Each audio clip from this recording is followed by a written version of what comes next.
So, I wasn't initially planning on doing this video. I was just going to leave my review as is and just let the movie kind of speak for itself. But after watching it a second time, and after me checking the scores for this, more specifically on Rotten Tomatoes, where critically it's at a 59%, audience score is just a little higher at 61. I don't know if it is because people don't like what they class as like the cliches of the horror genre that's in the movie, or the way that the story ends, or whatever it is. People just don't seem to be digging this, but I dug it. I dug it a lot. So let me help you guys out a little bit. Welcome to my spoiler review of Shelby Oaks. So this is going to be full spoiler talk for this movie. So if you have not seen it, first, what the hell are you doing? Secondly, go watch this movie and support this man. Like, we want to see new filmmakers, right? So why not go and support this movie? Completely indie movie that is made with all of the love in the world. So just go watch this movie. And after that, come back to this video. But for those who have seen it, let's talk spoilers, shall we? The first 15 to maybe 20 minutes of the movie, I think I might have also said this in my non-spoiler review, but you can definitely see where the beginning of this movie got its blueprint from. Very much inspired by Lake Mungo, in the sense where, it starts out as this mock doc with Mia, played by Camille Sullivan. She's talking about her sister, Riley, Sarah Dern's character, and, how she's been trying to look for her for, over a decade at this point, because she disappeared in 2008. When all of a sudden, a guy shows up on the door and says, "She finally let me go." And then, if you've seen the trailer, you know what happens. But Mia notices that this guy has a tape in his hand. Tape that's labeled Shelby Oaks. So she sticks that puppy in and watches the tape. And, she watches it. She sees all of the disturbing stuff that's on it, and sees clearly, for the first time ever, the guy that has either killed or kidnapped Riley. And when she shuts the tape off, a really good scare here where you see something in the reflection of the television, and it is the demon, Tyrion. You see its reflection in the TV, which, if you know Chris Stuckmann, you know that one of his favorite films is Signs. I think that that's a clear homage to one of the ending scares in Signs, where the family flicks off the television and you see the alien in the reflection of the TV. Which I thought that so this time watching it, either A, I had completely forgotten about it, or B, I didn't clock it the first time I saw it, but that scare really got me as well. Another one that got me was when Mia is recounting the memory when Riley was like 9 or 10. She slept in her room and she saw something outside of the window. And we cut to the perspective of the demon. And what you think is going to happen is it's going to cut to Mia's perspective. But no, we just stay on the shot, and all you just see and hear is the of the cracking of the glass. And that also got me as well. The whole exploration of the Dark County Correctional Facility, that was also very, very tense. And I also can't believe that thanks to all of the crowdfunding that they were able to shoot that in Shawshank Prison. Or I should say, the prison that is best known for portraying Shawshank Prison in Shawshank Redemption, which I think that's pretty cool.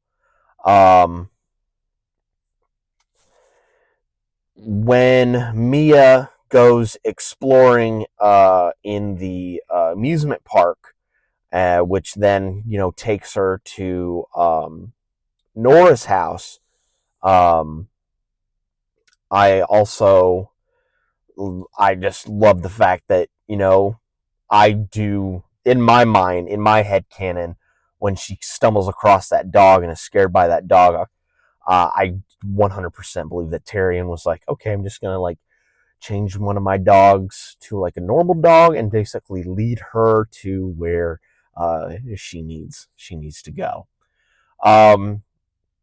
When Nora goes to fetch Mia that snack, she almost goes upstairs because she heard something upstairs rattling, but she notices a scrapbook, and she starts flipping through it, and she comes across a photo of Riley and Wilson Miles, the guy that was put into Dark County, the correctional facility, and also the dude that was on the tape, and also the guy that came to her door and did what he did.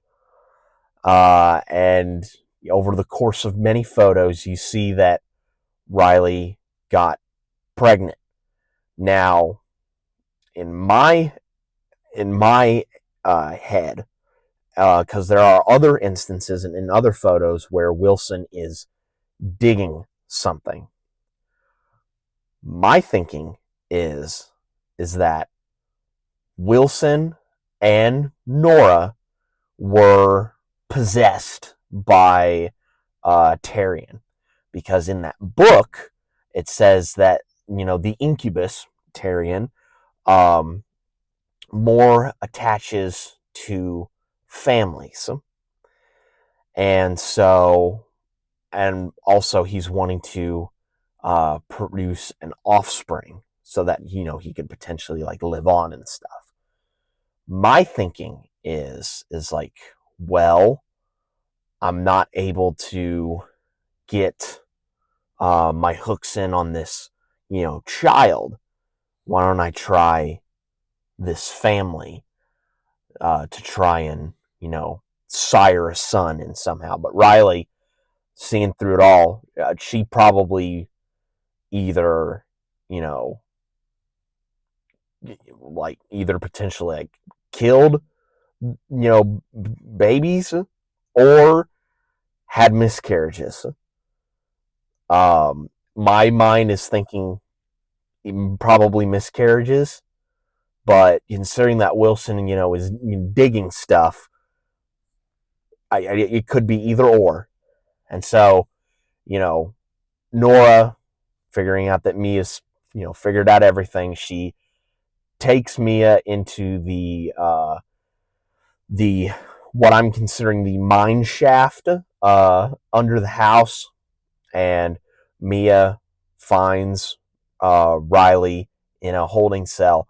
Another really good scare that I most certainly did not clock the first time I saw this movie is that when the camera is tilting up, like the camera's from the perspective of the camera, it's inside of the cell, and the camera's tilting up, and You clearly see Mia in the foreground, but in the background, you see two eyes glowing in the back. That's Tyrion. And I did not notice that the first. I'm for sure I did not notice that the first time, and that legitimately scared me this time around watching it.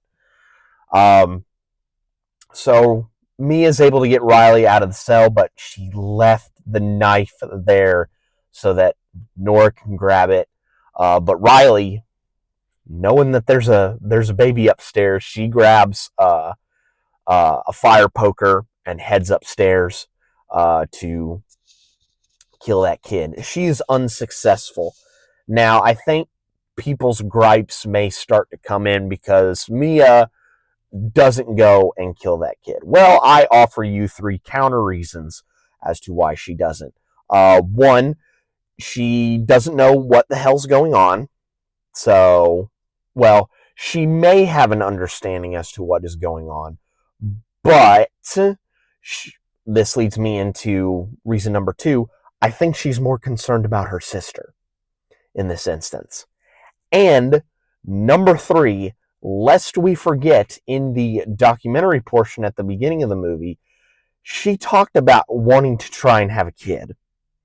So, motherly instincts may, kick over or kick on, and she, wants to protect the kid. And probably secret option number 4, Tyrion already has her hooks into her, and so she's not going to do anything because Tyrion is, basically making her avoid trying to, kill this baby. So the ritual is complete, and everyone makes it back to civilization, including the baby, which Riley is not happy about in the slightest. We return to the mock doc style, which I think is really, really clever. It's a nice little wrap up to everything that's going on. I also like the touch where, Mia says that her and Robert, who I must clarify, I said in my original non-spoiler reviews, played by Michael Sexton III. It is Brandon Sexton III. So wanted to get that off my chest. And to say that they're kind of, in a bit of a lull period right now. It's so much going on. My assumption is that they are either headed for a divorce or a divorce is already in the works. So that's just my kind of reading into it. But as soon as Mia leaves to deal with the documentarian, Riley wakes up, and you think it's because Tyrion's outside the window. No, it's because that baby is still alive. So she's going to, put it to sleep for good. And I also love the exchange between the documentarian and Mia, where it's like, documentarian's like, how were you able to find Riley? And Mia says, something may have, drawn me to her. And she's more right than she realizes. Because she gets up into that room, she sees Riley is about to do what she's going to do, and puts a stop to it. Now, Tyrion, I'm assuming that this is Tyrion, he's, he cracked the window to start with, but during that, the scuffle between the sisters, he's like continually cracking it to make it easier when it breaks, when Riley falls out of the house, and then the hellhounds come and basically eat her until she dies. And then Tyrion puts his hand on Mia's shoulder, and we hear, what Mia had explained to her husband Robert, where, she's like, I think this thing may have used Wilson to, try and, get closer to what um, what he's been looking for all these years. And then we cut back to that memory, and we see from Mia's perspective, Tyrion outside that window, and it's like, no, he wasn't. He wasn't using Wilson. He was using you, which I think is an absolutely amazing twist. And once I think Mia realizes it, it's like it's way too late. Like, her sister's dead, that baby's alive, and Tyrion's going to live on in that kid forever and evermore. Which is a pretty bleak way to end the movie, but I think it works out so perfectly.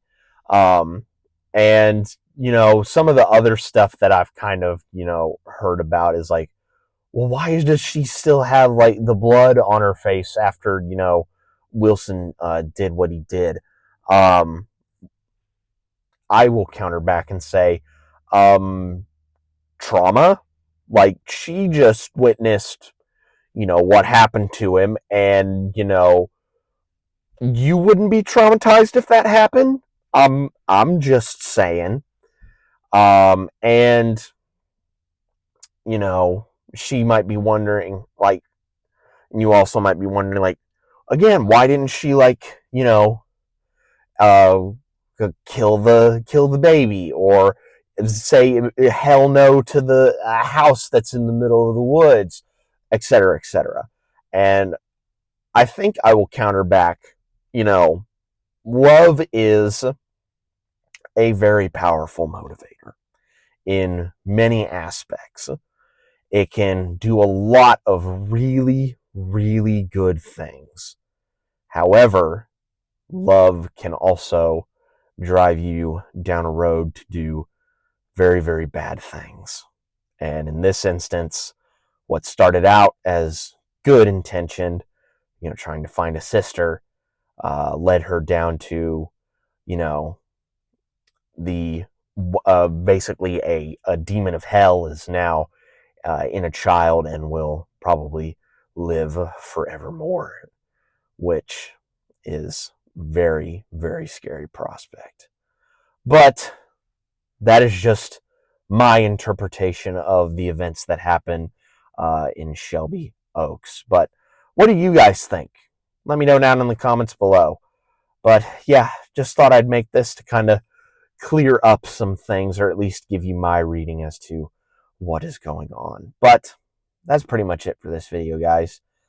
Be safe out there, and if you ever see a window in your house get cracked, my suggestion is you immediately move out of that house, because I don't want to deal with a demon, and I assume that you don't want to deal with demons either. So just brackets general, just move out of the house. Just my thing. And I will catch you guys next time.